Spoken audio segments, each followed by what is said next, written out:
this computer. Hey guys, welcome back to The Choice, where we explore and examine how agents have made the choice to get into the business, the choice to go all in, and the choice to be where they are. Today we have Jeremy Kane, an amazing top producer out of Colorado, runs a massive organization of people and had been in the industry for a long time, has a very interesting story. Pleasure to have you on today. Thanks, Garth. Excited, Yeah. buddy. Yeah, I'm excited to learn a lot about it. Like I've known you for years, but we've really never delved into the history. So I'm really excited to start with the first question that I always ask, and it's the basic one. Why real estate to begin with, and where were you before that? Yeah, absolutely. I was a young kid, got my college degree from Colorado State in psychology, so I was going to go change the world, right? I knew I didn't want to go get my master's or PhD, so I probably wasn't going to be a counselor or, psychiatrist or anything like that, but jumped right in, got a job in private corrections. So I was a case manager for a long time, managed a caseload of, I don't know, 1,300 criminals at one point at a non-residential facility. Worked my way up, and within 18 months, I was an administrator of two facilities: an inpatient women's facility with 35 beds, as well as the non-residential facility where we did drug testing, BAs, UAs, monitoring parolees, and stuff like that. So very interesting way to get into business. Was pretty jaded as far as success rate. I'm an athlete, so I've always, there's a scoreboard in my mind. I'm working on winning, and the success rate, especially at that time, it was during the huge meth crisis. Now we've moved on to other things, but it's still there. But it was a really interesting concept, right? Working with people, and one of the biggest things that I think has positioned me to be a great real estate agent is people would always be like, "Are you scared?" Like, no, I'm not scared. Like, I'm not scared. In fact, like these criminals probably would have my back if, if someone jumped me in the grocery store, because I took care of them. I operated on integrity. I was honest with them. I showed them empathy, and I just said, hey, look, like if you're gonna go down this road, like I'm gonna find out, I'm gonna know because I have a relationship with you. And the bottom line is I've seen 100% of people fail if they went back to their old ways, if they went and hung out with their best friend or, whatever that they got in trouble with, right? And that was it, right? So we had those connections, but I was never scared, I was never afraid, but I was frustrated, so I decided, you know, to move forward, right? I was like, okay, well, I'm not solving this problem, I'm not saving the world yet. So Yeah. I'm going to move on to teaching. And my sister in law had a school um, for at risk, kind of learning disabled stuff, nothing crazy.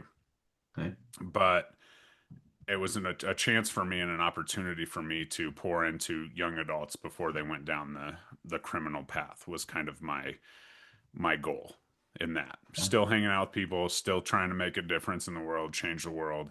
And that was awesome. 5 years again, taught, ran a satellite facility as an administrator.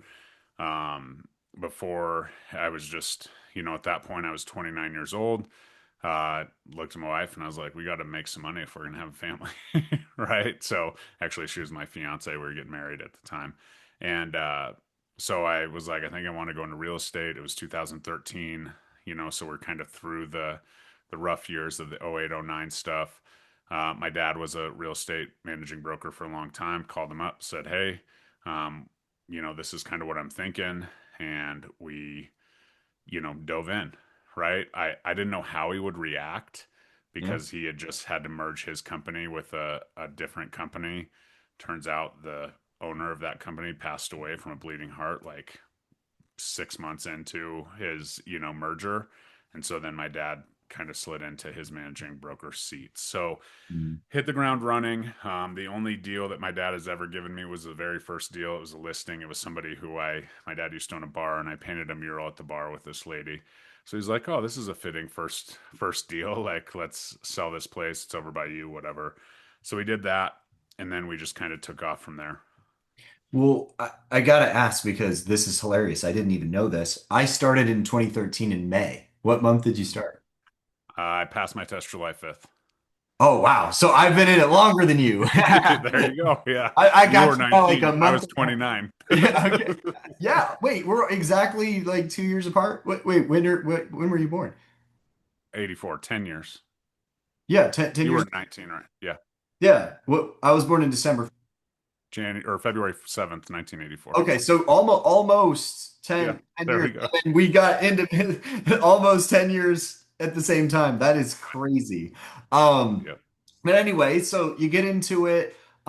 He gives you the first deal, but when you first get into it, and it obviously it's a bit of a scary situation. You don't know you're going to make any money. You don't know how fast you're going to grow.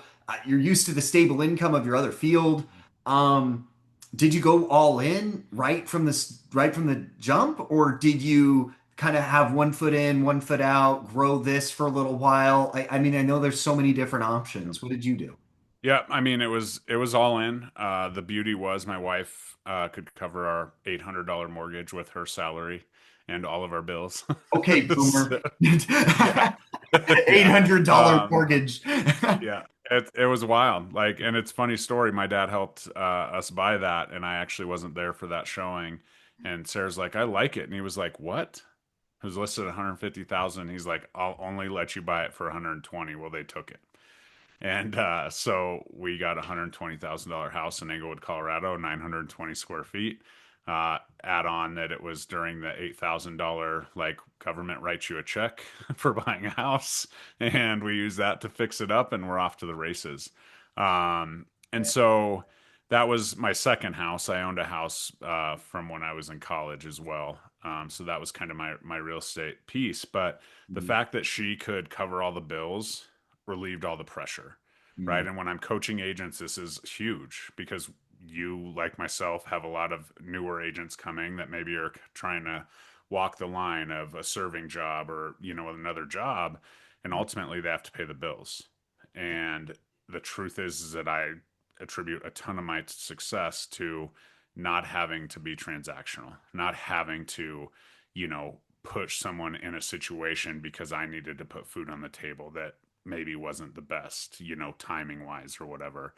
And mhm, so I was able to go all in. I was able to go all in on relationships. I'm from the exact market that I serve. I went to school an hour and a half north for 4 years, came right back. I'm 15 minutes from where I went to high school.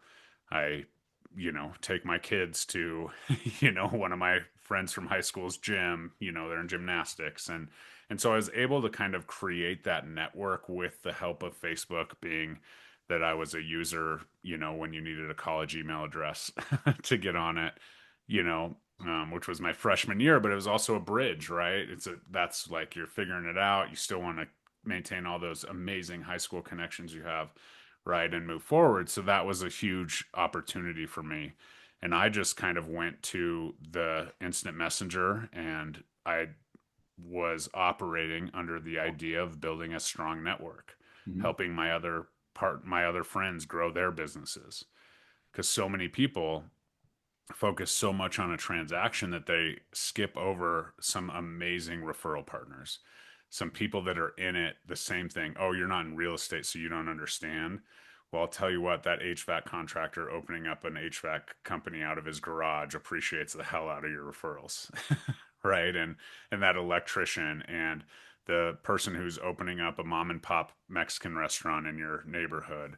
So if you can take all of those people, which I did unknowingly, before it was a strategy, just to be like, I just have to have an answer. Every time someone needs something, I need to make a connection. Right. And so that's what I did. I was Buffini trained. So, the referral model made sense to me. mhm. Um, but I don't subscribe to, I'm never too busy for your referrals. Right. I have to earn that. And so, however, I can do that to show that is how I built my entire business. I've Wow. had one paid lead my entire life, prepaid lead my entire life that is closed. And I'm, closing in on 500 transactions. Yeah, I'm not a big fan on the pay for closings type of system. I'll pay at a closing from a system that hands it to me. But I'm not a big fan of paying for them either. So you say you build out a network. How long did that take?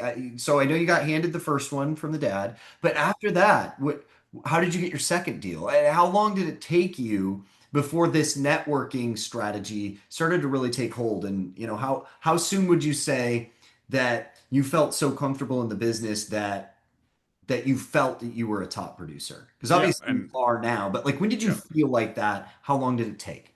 I mean, I'll tell you right now, I within the first 6 months, by the end of that year, 2013, I had made $60,000 in gross commission.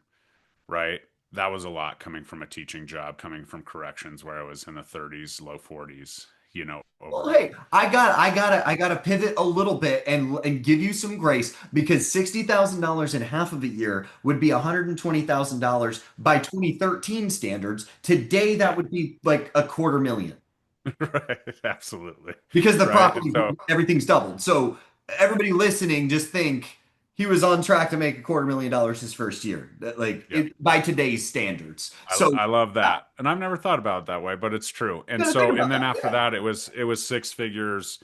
I think it was like 150 the first year and then 250 and then, five, 600, whatever it was. Those numbers don't necessarily matter. But the day that it really sunk in, right, was May 22nd, 2014. I had been in the business for 10 months.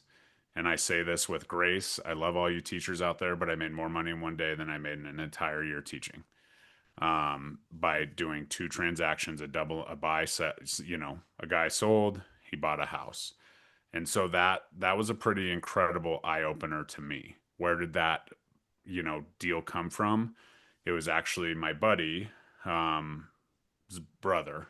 So, one of my best friends from kindergarten, his brother, um, had a girlfriend and she was working with this guy's girlfriend and she sent me over a referral. How did I get to that point? Well, I would just talk to people. Hey, what can I do to help you? Do you need any connections? If anyone ever said, hey, I need, my lawn mowed, I'd find a high school kid to do it. Those kind of things, going out of my way to put two people together, likely an entrepreneur building their business with a client. And that's where it all kind of took off, was that. And that's where it was like eye opening. Like I was like, oh, all I have to do is like hang out with my buddy, talk to his brother every once in a while. And even his girlfriend is like, hey, you should call Jeremy. Like, so if you see that four tiers down the road, people are still knowing that was the work I was doing. That Mhm. was the checking in with people, making connections, not asking for business, but just being a resource was well worth it. 10 months in, Oh yeah. a yearly salary in one day. So you didn't really ever ask for the business. That's interesting. Mm-hmm. Now, when you were doing that, you were 29 years old. You'd turned 30 Mm-hmm. at that point, Yeah. right? So you're 29, 30. Um, what would you say that you were at a prime age to be utilizing those networks? Because that's like where people come in and they buy their first homes. Like you're right there, right at the right moment of time. Or do you think that could be duplicated by anybody at any age in any market? What would you suggest?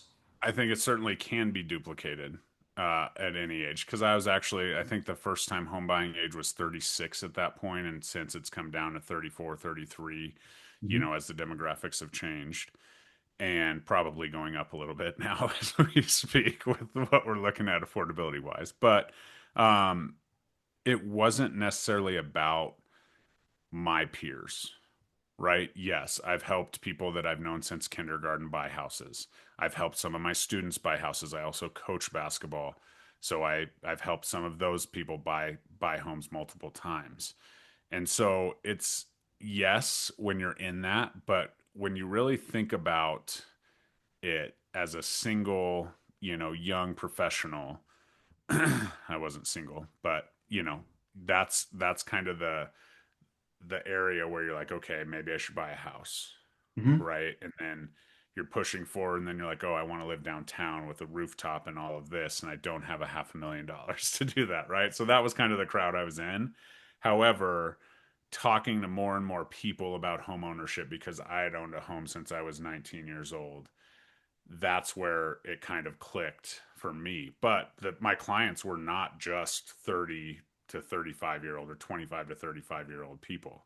I had Hmm. older people that I'd known for a long time. I had younger people. I had people that I had coached or had, played at the school that I coached at because there's a good alumni association. Those were some of my clients. Hmm. So it was just really being where my feet were and growing that. And I don't know about you, but I didn't hang out with a bunch of people that were just my age. I had a No, small no. network of that. Right. Unfortunately, I don't know about fortunately or unfortunately, I basically never talked to people my age after high school. Right. Because I remember I closed my first transaction and they were like, let's go celebrate. And I was like, I'm 19. And they're like, oh. Yeah. And they didn't realize I couldn't drink yet.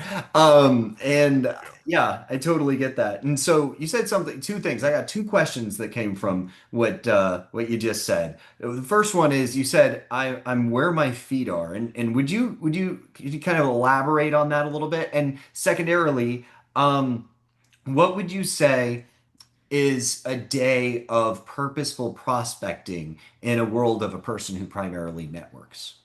Yep. Absolutely. First things first, being where your feet are, and these are very connected. Right now, as a father of three daughters, gymnastics, like I go watch their practices. Right. Well, there's a bunch of people that are just like me. They've been, at that gym for a little bit now, but just, my oldest is just getting into the competitive circuit where the parents are together a lot more. I've closed 3 deals out of that gym this year, right? And that's just what it is. And it's not that I sponsor things. It's not like I have a program or anything that's publicized about giving back to the gym or the booster club or anything like that. But what it is people, the way you position yourself is huge. And if you're talking to people and you have just general conversations and you're able to make connections, and then you relate it back to real estate, right? Somebody owns a dog rescue, and she was talking about having this crazy propane heater thing that went out, and there was black stuff coming out of the vents, right? A big problem. I said, Yeah. hey, let me call David right now. I called my HVAC guy, whose wife happens to be one of our agents actually in the Wolf Pack, right? Called him. He said, yeah, I can work on it. Connected those two because then it was like, oh, Jeremy has somebody for everybody, right? She knew I was a real estate agent just from my wife and hers relationship and everything else, but it's being resourceful that is the key in these networking relationships because everybody knows an agent. In fact, there's another guy that's an agent at that same gym, right? But he hasn't gotten 3 deals out of there, Yeah. right? So it's being in conversation, being where your feet are, eyes wide open. Is there an opportunity for me to connect somebody and make someone's life better, Hmm. right? And that's the key. That's how I built my entire business. It's what I've done. Well, I'm also getting to be involved in my children's lives, while doing this, That's a big and win. Yeah. right. And that's why we all do it, right? And so that's the beauty of it. A guy like you who coaches as well. That's another thing, right? When I'm coaching high school basketball, well, there's not a lot of high school basketball kids that can buy a house. In fact, there's zero, right? Maybe towards the end of their career they're actually eligible, Some but NIL to money. buy a house, not to Maybe they get play. the NIL money these Right. days. I coach some great kids, so um, but the truth is that the parents can, right? So how do you represent that? How do you incorporate that? Right? You're talking to them, you play their kid the most. No, just kidding. That will help. I will tell you Daddy that for ball. sure. Right. But as you kind of grow in that, you're just building these relationships. And it was all about, oh, you're a Denver firefighter, right? I have this program, that I'm doing. What do you think of this? Do you think this could be utilized by your firefighters? Oh, you're a nurse. I do this, right? So it's catering things to them, just dropping them little carrots and asking for their input, and then they're going to establish that. Um, Mhm. and so that's kind of that. And a day of prospecting as a networker looks just like that, right? If I'm slow, I hit up the referral sites. Obviously, with our brokerage, there's a ton of that.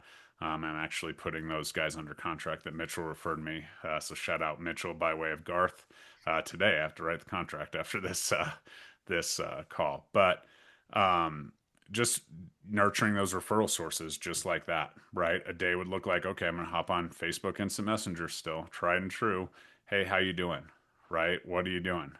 I Uh, released a video about the one text message or one DM that got me close to 500 deals. The truth is, it was like, hey, long time no talk. What are you doing for work these days? Right? It wasn't, hey, do you know anyone who wants to buy or sell? Because guess what?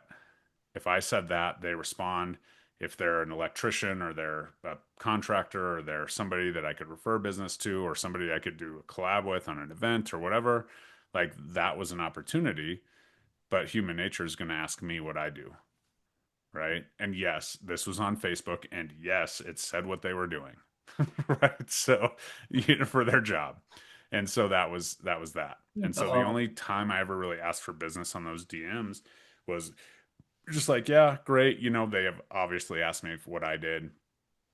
I say I'm in real estate. It's not really about that, right? And we'd go back to something that they said just to kind of pull that in and make sure they knew.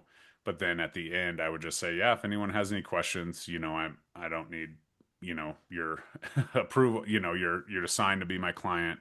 If anyone ever has any questions, feel free to give them my information. I'd be happy to talk to them about real estate in any way. yeah. That's it, So that's right? so it's keeping it easy, but actually, I mean, one thing that I think maybe I don't know if a lot of people have delved into this aspect of this, but I'm curious what your thoughts are. Um, by all of the things that you're saying combined, to me, it almost sounds like you have to do something that's counterintuitive to every real estate agent ever, and that's to put the phone away while you're Mm, with humans, right? And I'm guessing here, right? I'm yep, guessing you're having to not be on your phone so you can make those actual human connections, right? right. Am I off base there, or what's Not at happening? all. I mean, not at all. The art of conversation is huge, but don't worry. Like you can still pull your phone out and be like, "Oh, I need to make this connection." Boom, text message. Right? I'm not saying get your pen out and write this down. So I'm searching. I'm actively hunting for an opportunity to connect somebody with a professional that I trust. And That's good. That's good. I I think a send lot of I people don't send do that. my I send my lending partners more referrals than any agent that does 3 times more deals than I do every single year. Right? Oh, I need to look at refinance. Well, here, talk to this person because they're not just going to shove you in a refinance to make 5 grand. They're going to actually look at your situation, put you on the radar, and you'll be good to go. Right? So just look outwardly finding those referrals. Right? Hairdressers. Come on, bro. Like people just sit in that chair and talk about life all day. All day. Right? I pay $60 to get this haircut a month. And why? Because she was a first time home buyer. She was a client. I want to support her business and her, efforts. But I also know that she tells every single person about Jeremy, the real estate agent. That's Right. And so you have to, smart. you have to be smart. I'm sitting in that chair, getting my hair cut. We're talking. I'm asking her about her house, just trying to find more resources to connect more resources. And the truth is that people just flock to that. That's all I have to do, right? Start out with intentionality with DMs to grow a vendor list. And now it's pretty much on autopilot, allowing me to, grow an organization and help agents do the same thing. Okay. So let's say I'm a brand new agent. You're talking to me. I don't have a vendor list. I don't know that many people. What's my first, second, and third step to start doing what you're doing? Yeah, I typically ask people what they do for fun, right? Because I would so for instance, you say you were a brand new agent, had no experience, moved to Tennessee, were in the Wolf Pack, reached out, said, Jeremy, I like what you're doing. Right? I'd be like, what'd you do? What do you do for fun, Garth? And you would say, I like to play soccer. I'm like, go join a soccer team or coach a team.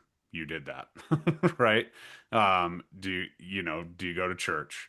Do you go to, what do you do with your wife for fun? Right? Go out to Post Malone's restaurant, hopefully, if we get there. Right? You don't got So you have all these things that I know about you because you do such a good job on social media. But when you really start to think about it, okay, well, if you're going to coach soccer, this is how I would set it up, right? Parent meetings, try and build those relationships. Here's the deal. I know you have little kids. You didn't coach your kids, I don't think, because they were older kids.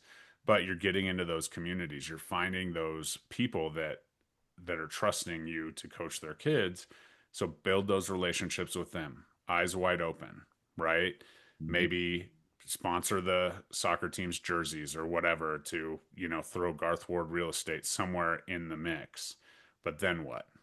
Right? Then it's just about having the conversation, right? I never ever tell people go to church to build business. In fact, I tell them to go to church and do what they're supposed to do there and just be very aware. The first two times you're in a church, I promise you I could go into any church in this country, any denomination, any religion, and find the two or three people that I need to go have lunch with just by watching, right? And that's how my mind works. I Mhm. don't want to go one to many, right? I will do that. I have done that. But I want to have the best relationship with the person that's most connected, the person that's greeting every single family that comes in, the person that invited me over to dinner at their house when I signed up for the church or whatever, Mhm. right? That's who I need to pour into. Because if they're the main point of contact, I can now go to church from just observing for 2 weeks. I can now go to church and do what I'm there to go to church to do Yeah, for worship at my time. I'm gonna give a fun side tangent because it relays exactly with what you're talking about. So again, everybody knows I'm not from Memphis, okay? I parked. So I got what I thought was the nicest car I could get. I got a Porsche and I was parking far away from a Target.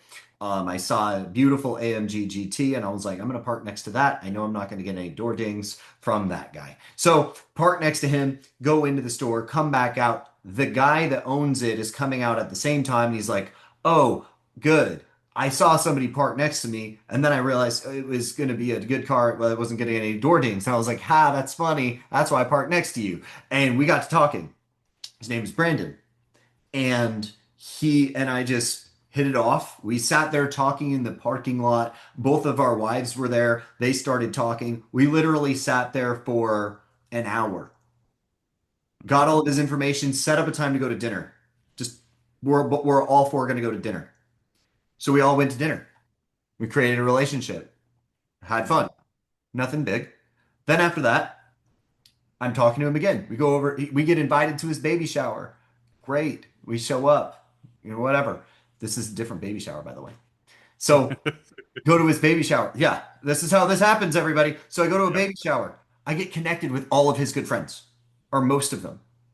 Who Great. are all The whole likely having babies and needing bigger homes. Yep, all of them are in that stage, and I'm talking to Yeah. all of them, right? So then I'm out getting Chinese food because there's one spot called Panda that actually has great Chinese food that tastes good and authentic here, and there's not enough Asian food here, and it's depressing. But that's not the point. So I'm getting Asian food, and I'm walking out from the place, and I have a guy stop me. He's like, "Hey, I'll race you." I'm like, random guy. I'm like, oh, like he's like, yeah, he's like, I know I'm in the truck right now, but I got a GTR, blah blah blah. It's all custom, whatever. I should race you sometime. You ever? And I was like, oh, okay. Do you ever go to like things like Cars and Coffee and stuff like that? And he goes, yeah, I do. I'm like, oh, do you happen to know another guy I know? His name is Brandon. He's got the AMG GT. He's like, yeah, I do know him. We're good friends.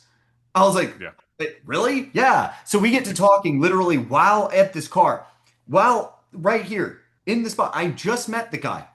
And I go, oh, what do you live near here? And he goes, oh, I'm just moving here. I'm getting a rental. I've been trying to sell my house, but I'm just about to fire my agent. And I was just like, oh, I'm an agent. And he goes, really? I'm like, yeah. And he goes, oh, I was talking to Brandon before and he said he had a guy that I should talk to. I'm like, that might have been me. I don't know. And then If and it's then not, I am now. and then literally like seconds later, he's in a three-way chat with me. And then 2 days later, I'm at the property because he'd canceled the listing and he's giving me the listing and bang, I have a signed listing agreement for a deal over there. Mhm. Yeah. Because I kept my eyes open. It's the same thing and it Right. works. You don't even have to know the Right. people. So it's absolutely true. And you don't have to shove it down their throat, I right? didn't even Like, say anything. Like I right. was, he told me, and I was just like, But when they mention that, you have to go, yeah, right? how am I not That's going to what be I will like, tell oh, agents, right? because at that point I'm like, oh, well, what's the address? And I pull it up. I'm like, oh, yeah, that's why. And he's like, what do you mean? I was like, well, look, this is the way it looks. And I was like, here's my Instagram, follow me, right? Okay, cool. Yeah. These are the way my things look. He's like, oh yeah, okay, yeah. When's a good time? Right. We set it up. Right. And so Um, that's it. Like you just got to go get it and people will raise their hand. Is it going to happen right away? Well, if you're going to places like baby showers and, you have a nice car and people are driving nice cars and you talk about it and you start those conversations, there is a group of people in an area that is a little bit more susceptible to referrals. And you have to be aware of that, Yeah, right? Like, because then I yeah, got invited. So I go to that baby shower, and then all of a sudden I make sure to go to his house afterwards because a lot of people are going to the house afterwards. So then I go to the house afterwards, and then all of a sudden I'm talking to all of the other friends, and then I get invited to another baby shower that I was at yesterday, and I just found out that they are had to re-up their lease about 5 months ago because in natural conversation people talk about stuff like that. And she goes, "We weren't hoping to do that. We were hoping we could buy something, but didn't have the time to set it all up." And I'm sitting right there, and I'm like, well, hey, I can make sure that we do that so that, mhm, in 7 months, we have a game plan. And they're like, right. that's great. It's not rocket science. But anyways, I digress. If you're listening to this and you're liking what you're hearing, make sure to comment on this YouTube video, co-sponsorship, because you now have the opportunity to connect and be partnered with me and Jeremy when you come partner with us. And that leads me directly into the next question, and that is what got you to make the choice to be where you're at today, and like why did you join the wolf pack at exp, and why do you stay, because you Yep. can always leave. Yeah, absolutely. Well, 4.5 years ago now, I was 8.5 years with my dad, and I stayed there. That was cool. My dad was kind of on the end of his career. It was known he was going to retire. It was also known that I was supposed to kind of slide into his position, and it just didn't sit with me right. I didn't, love that trajectory of my career. My dad did a lot of broker hotline and a lot of the litigations for the company, and the owner, the employing broker, who was not my dad was the managing broker. I just reached out to him and said, hey, if I'm going to do this, I want to do it more from a recruiting, training, retention standpoint versus just sliding into where my dad is and whatever, because I knew that I needed to make the company better in order to make the amount of money that would make sense of me sitting in an office for 40 hours a week focusing on other agents' business, It's right? super hard And to with do it that way. with no ownership and all of that. And so I called the employing broker up. I said, "What do you think? Like, I can put this together. I love coaching. I love training. I'm a really pretty good agent." For reference, I left on April 30th, 2021. I finished 2021 18th in volume out of 1,200 agents at that brokerage, and they posted it on social media. And I only worked 4 months, so that was cool. But so I I went on 18, and to you only were there for 4 months. That's crazy. right. Yeah. So I did leave. Yeah. And when I left, I had a couple people. Mike Sherrard and Ricky Caruth were the two. Funny story. I'll be sharing the stage with Ricky Caruth at EXPCon, but decided to join Mike Sherrard. In fact, my cousin, who's the growth leader of, I think, your state, actually, Lisa Kane, um, is my cousin, and she was here before too. But nonetheless, decided to join Mike Sherrard for the growth opportunities. He was selling houses or, training agents to sell houses like I wanted to using social media and like I did, because social media was just kind of a bolt on to my, business. Obviously, it started in instant messenger, but it, grows in the conversation. But then that connection point, right? Yeah. If you want to know all the boring stuff there is to know about real estate in the Denver market, like check out my social media. Because that's what I do. I talk about the market, and it is what it is. I don't talk about the market a ton when I'm talking to people in conversation at the gym, but I do talk to, the social media world about the market. So Mhm. got hyper focused on that as well. But the reason that I'm here is because I wanted to have impact on agents just like you. And I didn't necessarily know how. At this point, I had two daughters. I now have a third. Um, and I knew I wasn't going to be able to coach and have that same time commitment to the basketball side. So I had to kind of merge my coaching and my income and my production business. So Mhm. doing that made a ton of sense at EXP. It worked out for me because you could build an organization. My goal was to have 10 icon awards before I really started to focus on production because that's what I thought. I was just going to be like, oh, I'm going to come do, what everybody else has done. Um, but then right away, I had an agent join me that was asked me like the next day to come over. And then I was like, oh, I have to build this, right? Because it's a long game, Yeah, right? You don't just replace a $500,000 income, overnight because you change directions. And no. so now my goal is just to be a 10-time icon, maybe five. I might give it up at five. We'll see how it goes because revenue shares kind of taken off. So Yeah. that's where it's at. That's why I'm here. I get to coach agents for absolutely free. I get to pour into agents how I want to without having like the compliance and the other things that you know so well as a managing broker.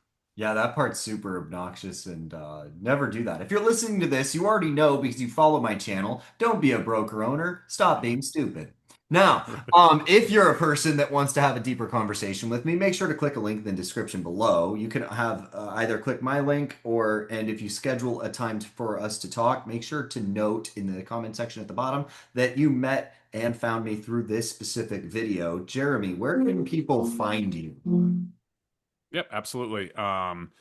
Instagram, the RE Agent Playbook, the Real Estate Agent Playbook on YouTube, and I'll throw you my Calendly link. And again, obviously being able to team up and partner through the power of co-sponsorship with Garth Ward is absolutely incredible. So certainly mention his name if you book a call, which I'm sure you will. But we work together very seamlessly, and send me a DM. Would love to chat. Would love to help you out. I do realtor game plan calls for free to help people just kind of navigate their business and get it to a more organic kind of setup. Yeah, and what I need to say, and I'm going to earmark the rest of this out by saying something really interesting. If you guys have been following me for a long time and you know that I have impact on hundreds of agents and you think that that's really cool, you have to also think that about Jeremy. He runs and operates an organization almost the exact same size as mine. We are almost the exact same. I think you're slightly larger than me at this point.